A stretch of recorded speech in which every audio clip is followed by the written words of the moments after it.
हमारा तो कोई इश्तिहारी नहीं है, सारे इमरान खान समेत सारे के सारे हम मौजूद थे। ये जो इश्तिहारी थे लंदन में बैठे हुए थे, वो लंदन प्लान के ज़रिए हमारे खिलाफ मुकदमात बनवा के हमें इश्तिहारी करवा रहे थे। तो क्या वो इश्तिहारी उसको बेल दी जा सकती है? उसको मैंने डील किया, आइन पढ़ के उनको बताया, और जो लॉ है उनका ATA वो पढ़ के बताया, CRPC पढ़ के बताया। तीसरी और आखिरी बात, उन्होंने एक प्रिंसिपल होता है कि अगर किसी को पहले ज़मानत मिली हुई है तो उसी तरह के लोगों को उसी तरह के इल्ज़ाम में दूसरी दफ़ा ज़मानत दी जा सकती है। वो 3 जजमेंट्स हमने वो उनको एक पेश कर दी फाइल के साथ, 2 उनको हमने निकाल के अभी दी हैं। तो उनकी रोशनी में उमर अयूब खान, शिबली फराज, उमर सुल्तान, इनकी बेलें जो हैं वो उन्होंने कंफर्म कर दी। और कर्नल आसिम की भी थैंक यू नहीं, बेल उन्होंने कंफर्म कर दी। ये 4 बेलें जो है वो कंफर्म हो गई हैं, और बाकी जो हैं वो अभी इंतज़ार में। 2 चीज़ें इंपॉर्टेंट जो मैं आपके सामने रखना चाहता हूँ। पहली बात ये है कि पूरे पाकिस्तान में और पूरे पंजाब में PTI की लीडरशिप को एक ही इल्ज़ाम के नीचे घुमाया जा रहा है।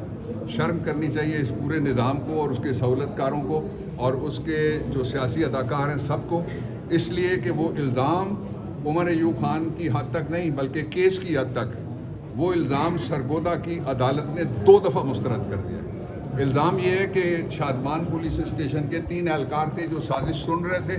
साजिश सुनने का मतलब ये है कि वो हमारे साथ सोफे पे बैठे हुए थे जब साजिश हो रही थी। दूसरा ये कि जो केस अभी एक कैंगरू कोर्ट के ज़रिए से इमरान खान के ख़िलाफ़ रिमांड करवाया गया था, वो रिमांड रिजेक्ट कर दिया है लाहौर हाई कोर्ट ने, और उसका मतलब ये हुआ कि इल्ज़ामात सारे जो हैं वो सारे ख़त्म हो गए। ये 2 मैं आपके सामने मिसालें रखता हूँ। ये पूरा निज़ाम इमरान खान से माफ़ी मांगे, ये पूरा निज़ाम इमरान खान के जितने मुकदमात हैं उन पे शर्मिंदगी और नदामत का इजहार करे, इसलिए कि इमरान खान ने पिछली डेट पे कहा उन्होंने, मैं मौजूद था वहाँ पे और दोस्त भी कुछ मौजूद थे, उन्होंने ये कहा कि मेरे ख़िलाफ़ इस पूरे निज़ाम को छानबीन के बावजूद ना कोई करप्शन मिली है, ना ही मेरे ख़िलाफ़ किसी तरह का कोई उनको इल्ज़ाम दूसरा बदइंतज़ामी का मिला है। इसलिए अब वो इस बात पे आ गए कि किसी तरह से 9 मई के किसी मुकदमे में कोई मटेरियल उनके पास आए जिसके ज़रिए से वो PTI के ख़िलाफ़ कोई कार्रवाई कर सकें। 9 मई के मुकदमे में एक केस में नहीं 2 में बरी होने के बाद कोई जान नहीं रही। 9 मई के मुकदमे के अगर असल मुल्ज़िम तलाश करने हैं तो मैं इमरान खान का मुतालबा दोहरा देता हूँ। वो मुतालबा ये है कि फौरी तौर पे सुप्रीम कोर्ट के जजेस के ऊपर मुश्तमिल एक आप बनाएं कमीशन, जिस तरह 1971 के साने के बाद कमीशन बना था जुडिशल कमीशन। आप जो ही बनाएंगे उस कमीशन के ज़रिए से पता लग जाएगा कि 9 मई का असल मुल्ज़िम जो है वो कौन है।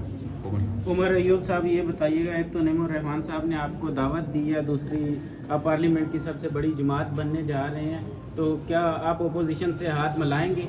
बिस्मिल्लाहिर्रहमानिर्रहीम। सबसे पहली बात तो ये है जी कि हमारी 6 पार्टी की अलायंस है, तहरीक-ए-तहफ़्फ़ुज़ आईन पाकिस्तान, और हमारी बाकी पार्टियाँ भी हैं।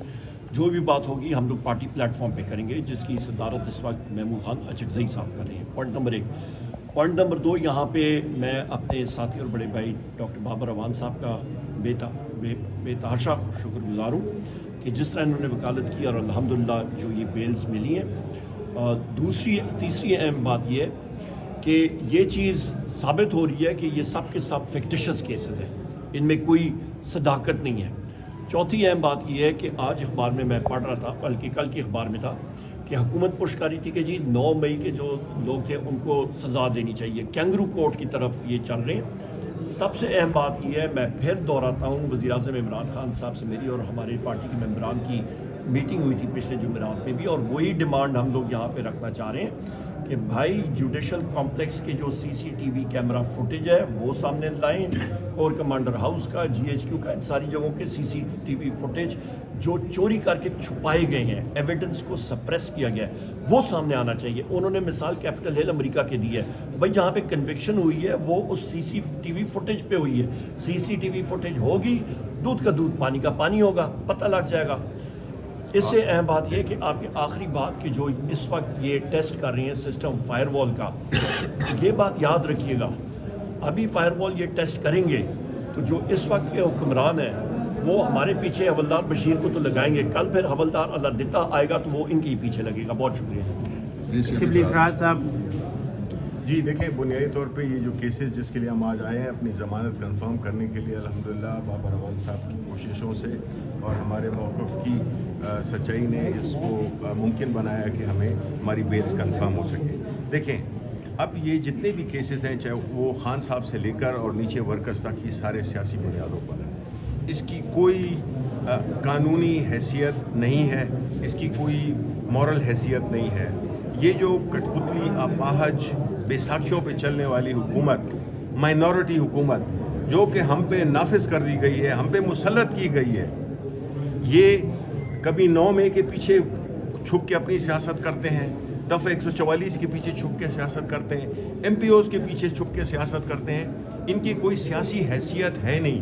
اسی وجہ سے جو ملک کو جو پیش مسائل ہیں وہ خراب سے خراب تر ہوتے جا رہے ہیں۔ اور رہا جماعت اسلامی کا تعلق، ان کے اس کا ہم اس کو سپورٹ کرتے ہیں، لیکن ساتھ ساتھ میں ہم جو بنیادی وجوہات ہیں تھوڑا سا اس میں ہماری مشاورت ہوگی، جس کی بنیاد پر یہ فیصلہ کیا جائے گا کہ ہم ان کو فزیکلی سپورٹ کریں، یہ بھی ممکن ہے، اور ادروائز وہ شاید کچھ اور اپنے ڈیمانڈز کو تھوڑا سا پھیلائیں، کیونکہ اس وقت ہماری جو ظاہر ہے، جو اس وقت جو بنیادی سچویشن ہے وہ یہ ہے کہ سیاسی طور پر ملک میں بڑا عدم استحکام ہے۔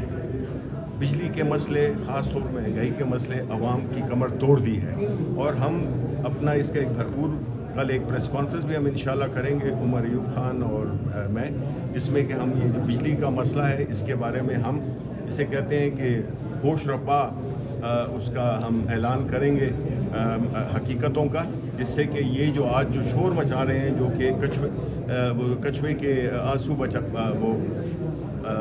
بہا رہے ہیں، یہ جو ہے تو یہ ایکسپوز ہوں گے کہ یہی ہیں وہ لوگ جنہوں نے کہ یہ جرم اور پاکستان کے گلے میں ایک غلامی کا طوق ڈالا، اور یہ بجلی کے معاہدے کر کے کس طرح سے ہم نے ہمارے ملک کو محکوم بنا دیا۔ شکریہ۔